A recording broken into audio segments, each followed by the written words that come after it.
அஸ்ஸலாமு அலைக்கும் friends, welcome to மா 20 பசங்க. நம்ம குட்டி ஸ்டோரி சொல்லி ரொம்ப நாளாச்சா, திரும்பவும் குட்டி ஸ்டோரி சொல்ல வந்துட்டேன். இன்னைக்கு நம்ம சொல்ல போற கதையில என்னன்னு பாத்துக்கிட்டீங்கன்னா, ஒட்டகம். ஒரு அம்மா ஒட்டகம், ஒரு குட்டி ஒட்டகம், அம்மகமும் பேசிக்கிறாங்க. ஆனா இந்த குட்டி ஒட்டகம் இருக்கு பாருங்க, இதுக்கு ரொம்ப துருன்னு இருக்கும். ஏதாவது கேள்வி கேட்டுக்கிட்டு பேசிக்கிட்டே இருக்கும். அந்த அம்மா ஒட்டகம் வந்து ரொம்ப பொறுமையா அதுக்கு எல்லாத்துக்கும் பதில் சொல்லும். இப்படிதான் போயிட்டு இருக்கு.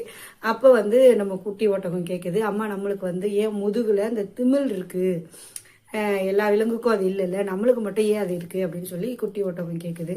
அதுக்கு தாய் ஒட்டகம் என்ன சொல்லுதுன்னா, ஏன்னா நம்மளுக்கு வந்து பாலைவனத்துல நம்ம தண்ணீரே கிடைக்காது, நம்ம வந்து தண்ணீரை சேமிச்சு வைக்கிறதுக்காக இறைவன் வந்து இயற்கையா நம்மளுக்கு இந்த மாதிரியான ஒரு விஷயத்த கொடுத்துருக்கான், நம்ம வந்து இதுல தண்ணி சேமிச்சு வச்சுக்கலாம் அப்படின்னு ஒட்டகம் சொல்லுது.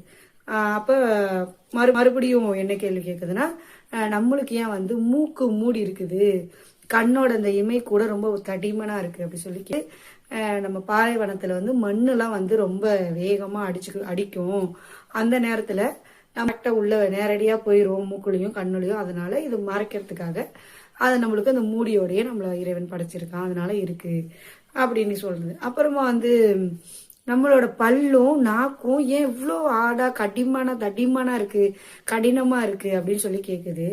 உடனே அதுக்கு தாய் ஒட்டகம் சொல்லுது, ஆமா இங்க உள்ள இந்த பாலைவனத்துல உள்ள செடி கொடிகள்லாம் வந்து ரொம்ப ஸ்ட்ராங்கானது, ரொம்ப அழுத்தமா இருக்கும், கடினமா இருக்கும். அதை மென்னு சாப்பிட்றதுக்காக நம்மளுக்கு ஜீரணமாகறதுக்காக இந்த பல்லும் நாக்கும் ரொம்ப தடிமனா இருக்கு.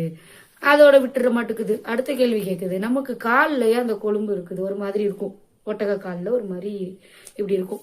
அப்போ அதுக்கு என்ன சொல்லுதுன்னா, நம்மளால வந்து இந்த பாலைவனம் மண்ணுல வந்து கால் உள்ள போய் பூந்துருச்சுன்னா மாட்டிக்கும், நேரா இருந்துச்சுன்னா இந்த இது இருக்கிறதுனால நம்ம வந்து மண்ணுல நடக்கிறதுக்கு ரொம்ப ஏதுவா இருக்கும், அதனால இது இருக்கு, இந்த கொழும்பு இருக்கு நம்ம காலில் அப்படின்னு சொல்லும்போது டக்குன்னு லாஸ்டா ஒரு கேள்வி கேட்டுச்சா குட்டி ஒட்டகம், கரெக்டுமா இவ்வளோ விஷயத்த நம்மளுக்கு இருந்தோம், நம்ம ஏன் இங்க வந்து ஜூல இருக்கோம், நம்ம பாலைவனத்துல தானே இருக்கணும், நம்மளுக்கு என்னம்மா இங்க வேலை அப்படின்னு கேட்டுச்சான்.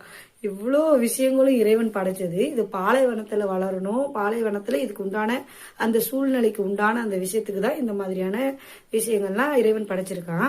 ஆனா அது வந்து எங்க இருக்குது, ஒரு மிருக காட்சி சாலையில 2 பேரையும் அடைச்சு போட்டிருக்காங்க.